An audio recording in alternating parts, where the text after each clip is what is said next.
कुछ लोग पूरी जिंदगी लगे रहते हैं कमाने के लिए। धन पैसा वही सर्वोपरि होता है उनकी जिंदगी में। उन्हें लगता है कि बहुत ज्यादा धन कमाने के बाद वो आराम से सुखी होकर अपना जीवन जिएंगे, लेकिन वही धन वही संपदा उसके बच्चों की लड़ाई का कारण बन जाती है। और वहीं दूसरी तरफ कुछ लोग अपना सब कुछ छोड़कर, अपना घर परिवार, अपनी धन संपदा सब कुछ पीछे छोड़कर संन्यास ले लेते हैं। उन्हें लगता है कि संसार को त्याग कर वो असल मुक्ति का रास्ता अपना सकते हैं, जीवन का असली सुख अनुभव कर सकते हैं। दोनों ही आदमी अपने अपने स्तर पर सुखी होने के लिए नाना प्रकार के प्रयास करते रहते हैं। एक धन संपदा इकट्ठी करता रहता है और दूसरा धन संपदा त्यागता रहता है। लेकिन सवाल ये है कि असली सुखी आदमी कौन है? वो जिसने धन संपदा इकट्ठी की या फिर वो जिसने धन संपदा त्याग दी? और अगर इन दोनों में से कोई नहीं, तो किस प्रकार का इंसान हमेशा सुखी रह सकता है? आज की जो बोध कहानी मैं आपको सुनाने वाला हूं, उसमें आपको ऐसे तरीके पता चलेंगे जो एक आदमी को असली सुख का अनुभव करा सकते हैं। इन तरीकों से जीवन यापन करने से आपको असली सुख के बारे में पता चलेगा, असली आनंद के बारे में, जिसे हम कहते हैं परमानंद, परमानंद, परमानंद। इससे पहले कि आप इस कहानी में खो जाएं, इस चैनल को सब्सक्राइब जरूर कर लें। तो चलिए कहानी शुरू करते हैं। जब किसी के घर में वैरागी मन का बच्चा पैदा हो जाए तो घर वालों को बहुत चिंता हो जाती है। घर वाले सोचते हैं कि ये संसार में कैसे जिंदा रहेगा, कैसे धन कमाएगा, कैसे अपना पालन पोषण करेगा, क्योंकि वैरागी मन का बच्चा अक्सर संसार से विरक्त ही रहता है। वैराग्य का मतलब ही अपनी मस्ती में खो जाना होता है। उसका इस संसार से कुछ लेना देना नहीं रह जाता। ऐसा ही बच्चा रामचंद्र का था। रामचंद्र एक गांव में रहा करते थे। रामचंद्र का गांव वेणुवन के पास था। उन्होंने अपने जीवन में बहुत धन संपदा कमाई। वो वहां के प्रतिष्ठित सेठ हुआ करते थे। लेकिन जब उनका पुत्र हुआ तो ज्योतिषियों ने बताया कि ये बच्चा आगे चलकर वैरागी हो जाएगा।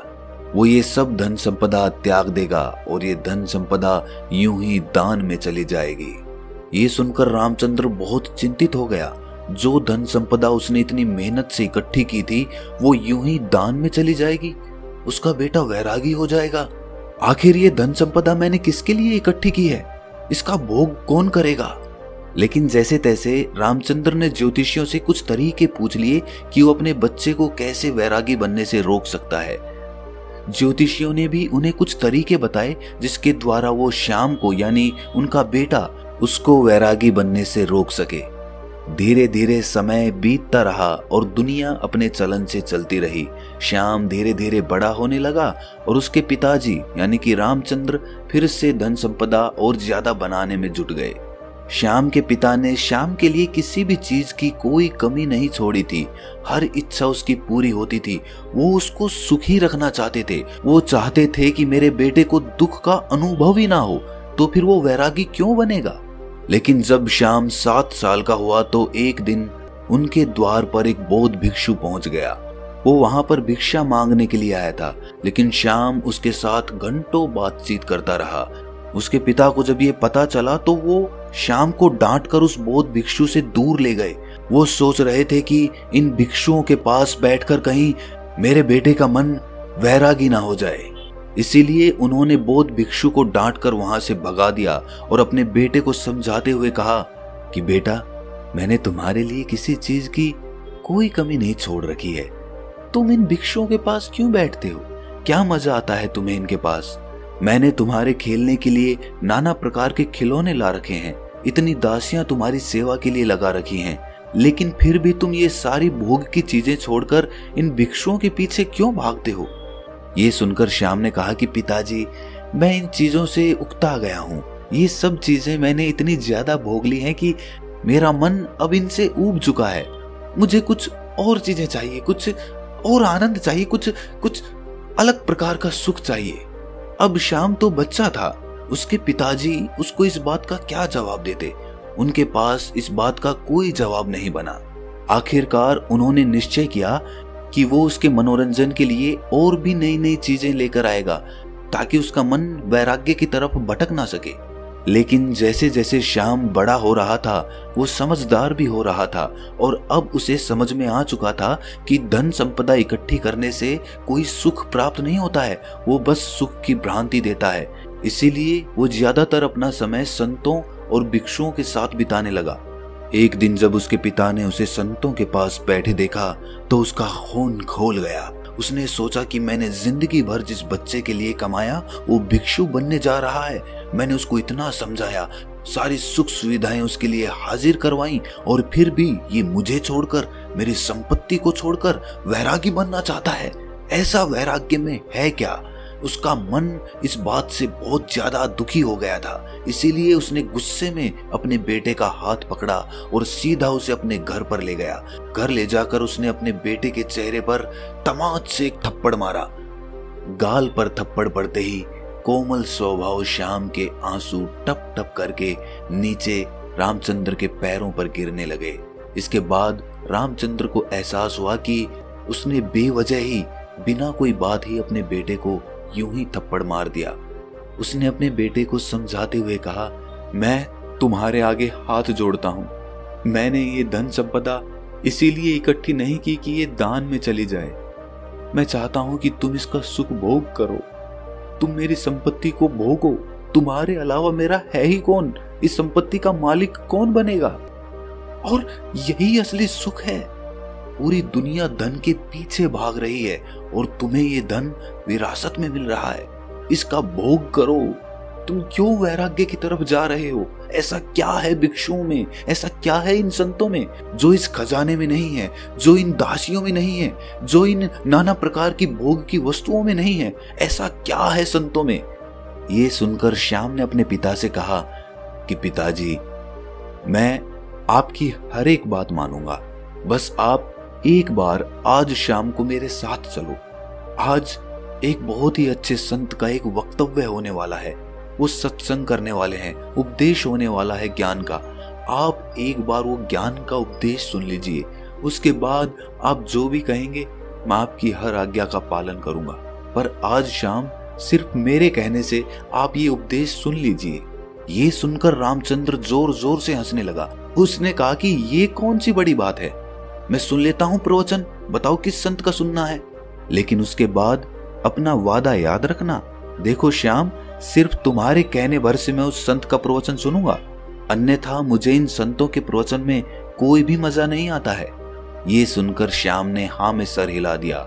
शाम को दोनों बाप बेटे उस प्रवचन स्थल पर पहुंच गए जहां पर वो संत आज उपदेश देने वाले थे। थोड़ी देर बाद जब वो संत वहां पर पहुंचे तो सभी लोगों ने उठकर उनका अभिनंदन किया। उसके बाद संत ने कहना शुरू किया कि संतोष के फल बहुत मीठे होते हैं। जो आदमी संतोष का फल चख लेता है उसके मन में अपार शांति का उदय होता है।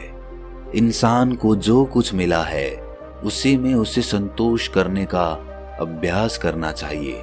कोई आदमी गरीब है तो कोई आदमी अमीर है, लेकिन दोनों में ही ज्यादा धन पाने की इच्छा है, ज्यादा धन पाने की लालसा है, तो दोनों में अंतर क्या हुआ। लेकिन जो इंसान जितना है उसी में संतोष करना सीख लेता है तो उस इंसान ने परमात्मा की तरफ अपना पहला कदम बढ़ा दिया। तो वहीं पर सभा में एक विकलांग आदमी बैठा हुआ था।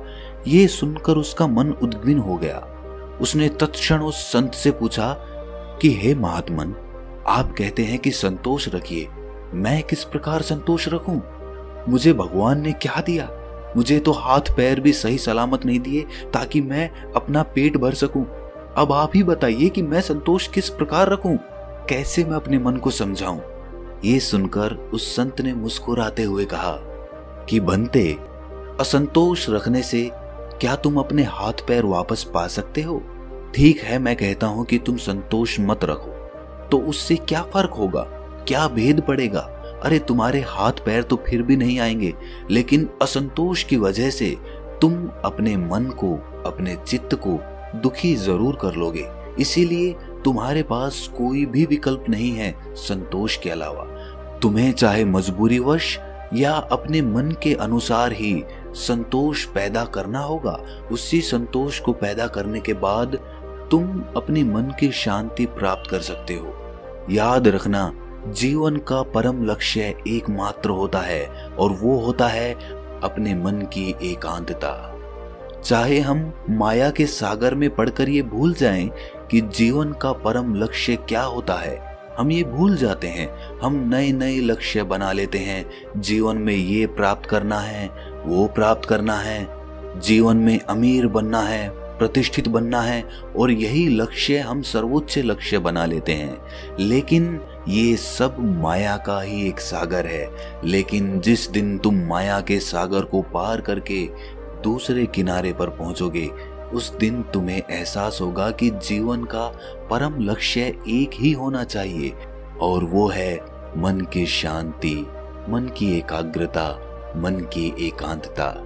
और जब तुम अपने मन के एकांत को पहचान लेते हो, उसे अनुभव कर लेते हो, उसके आनंद को चख लेते हो, तो फिर व्यर्थ के लक्ष्य, व्यर्थ की चिंताएं, सब कुछ पीछे छूट जाता है और बच जाती है एक चीज, और वो है मन का एकांत। इसके बाद उस संत ने उस विकलांग आदमी से पूछा कि चलो तुम ही बताओ, अगर तुम्हारे हाथ पैर होते तो तुम क्या करते? क्या तुम उस वक्त खुश रहते, सुखी रह सकते? जरा सोचो, अगर आज तुम्हारे हाथ पैर आ जाएंगे तो तुम अपने जीवन में नए लक्ष्य स्थापित कर लोगे कि मुझे ये बनाना है, मुझे ये चाहिए, मुझे वो चाहिए, और उसके बाद वो नहीं मिलेंगे तो फिर से मन में असंतोष पैदा होगा। असंतोष का हमारे शरीर से कुछ लेना देना नहीं है, उसकी उत्पत्ति तो मन से होती है, चीजों का भराव तो मन से होता है। अक्सर मैंने विकलांग लोगों को हंसते हुए देखा है और हट्टे कट्टे तंदुरुस्त लोगों को रोते हुए देखा है। तो संतोष और शांति का आपके शरीर से कोई लेना देना नहीं है। अपने मन को परिपक्व कीजिए, अपने मन को समझाइए, विवेक पैदा कीजिए कि माया के सागर को पार करके मन की शांति तक कैसे पहुंचना है। और माया को समझने के लिए हमें कोई वैरागी नहीं बनना है। वैराग्य तो छोड़ना होता है, छोड़कर भाग जाना होता है। हमें पहले माया को संसार में रहकर समझना होगा, और जब हम माया को समझ जाएंगे तो उसके बाद हम सुखी मन से, तृप्त मन से संन्यास या वैराग्य धारण कर सकते हैं। माया में जकड़ा हुआ आदमी सुख संपत्ति को ही असली सुख समझता है। संपत्ति, धन, प्रतिष्ठा, यही उसके लिए सर्वोच्च होते हैं। लेकिन अगर वो अपना विवेक माया से कभी ऊपर उठा पाया तो वो जरूर ये एहसास कर पाएगा कि असली सुख और असली आनंद का इस धन संपदा से कोई लेना देना नहीं है। वो तो निरंतर है। वो परमानंद तो किसी चीज से जुड़ा हुआ नहीं है। वो तो सिर्फ परमात्मा के लिए है, उस शाश्वत सत्ता के लिए है जो उसको माया से पार उतार रही है। प्रभु का स्मरण या कहें कि ध्यान, ये दोनों चीजें आपको माया से ऊपर उठाकर एक नया नजरिया प्रदान करती है, और वही नजरिया परमानंद का होता है। ध्यान और प्रभु के स्मरण के अलावा अगर हम प्रेम का रास्ता चुनते हैं, दिव्य प्रेम का, तो भी हम उस परमानंद को हासिल कर सकते हैं। और प्रेम का रास्ता ध्यान के रास्ते से कहीं आसान है। इसीलिए दिव्य प्रेम का अभ्यास कीजिए। वो प्रेम जो किसी चीज से जुड़ा हुआ नहीं है, जो स्वतंत्र है, जो आजाद है, जो सभी प्राणी मात्र के लिए है। 3 रास्ते जो माया से ऊपर उठाकर परमानंद की स्थिति प्रदान करते हैं, ध्यान, प्रेम और प्रभु का स्मरण। आप कोई भी रास्ता अपना सकते हैं, सभी रास्ते एक ही मंजिल पर पहुंचते हैं। आज की युवा पीढ़ी अक्सर अपना समय गीत सुनने में लगा देते हैं, फिल्मी गीत, सिनेमा इत्यादि में अपना समय बिताते हैं। लेकिन हमारे पूर्वज हुआ करते थे जो सुबह और संध्या दोनों वक्त आरती और भजन किया करते थे, ढोल बजाते थे, कुछ लोग गाते थे और साथ मिलकर भजन कीर्तन किया करते थे। एक सत्संग होता था। लेकिन आज की युवा पीढ़ी इन सब चीजों को पीछे छोड़ चुकी है। भजन, आरती, कीर्तन, सत्संग इत्यादि करने से क्या होता है? आप उन लोगों को अंधविश्वासी कहते हैं। क्या आपको इसके पीछे का विज्ञान पता है कि भजन कीर्तन करने से मन के कौन से द्वार खुलते हैं? चलिए मैं आपको बताता हूँ। जब भी हम कोई भजन कीर्तन करते हैं, उसमें शामिल होते हैं, तो उसमें हमारा चित्त शामिल हो जाता है। कोई आदमी बजा रहा होता है, कोई गा रहा होता है, कोई ताली बजा रहा होता है, और इस भजन और कीर्तन के साथ अपनी जिंदगी के अतीत की चिंताएं पीछे ही छोड़ देता है और उसी भजन में उसका मन लग जाता है। वो मन धुल जाता है, वो मन पवित्र हो जाता है, जैसे किसी ने हमारे मन को साफ पानी में धोकर बाहर निकाल लिया हो। ऐसे ही क्षण होते हैं ध्यान के, और वही क्षण भजन कीर्तन और सत्संग में मिलते हैं।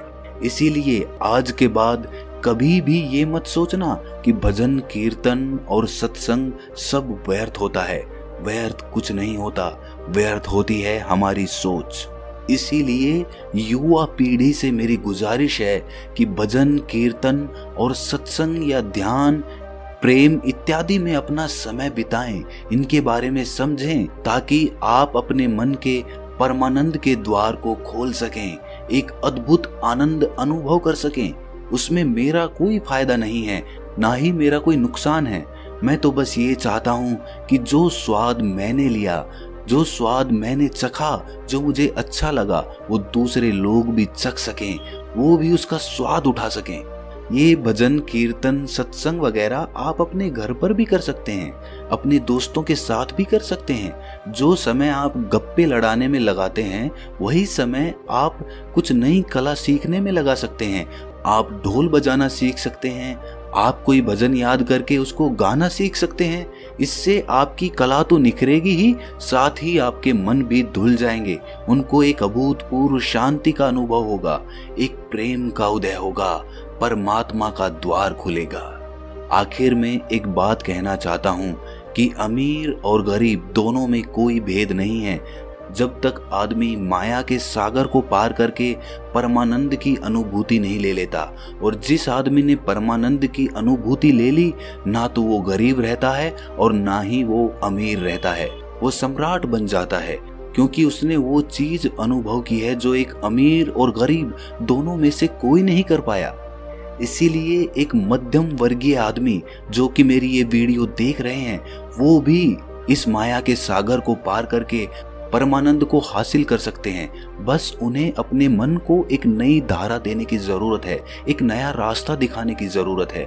उसके बाद आप अपने व्यर्थ के लक्ष्य छोड़कर उस लक्ष्य की तरफ चलेंगे जो वास्तविक है, जो वास्तविक आनंद प्रदान करता है। और उसके बाद आपके मन की सारी भ्रांतियां टूट जाएंगी कि असली सुख कैसे प्राप्त किया जाता है। तो दोस्तों, कैसी लगी ये कहानी आपको कमेंट सेक्शन में जरूर बताना, और अच्छी लगी तो इस चैनल को सब्सक्राइब जरूर कर लेना। तो मिलते हैं अगली कहानी में, तब तक के लिए अपना ख्याल रखें।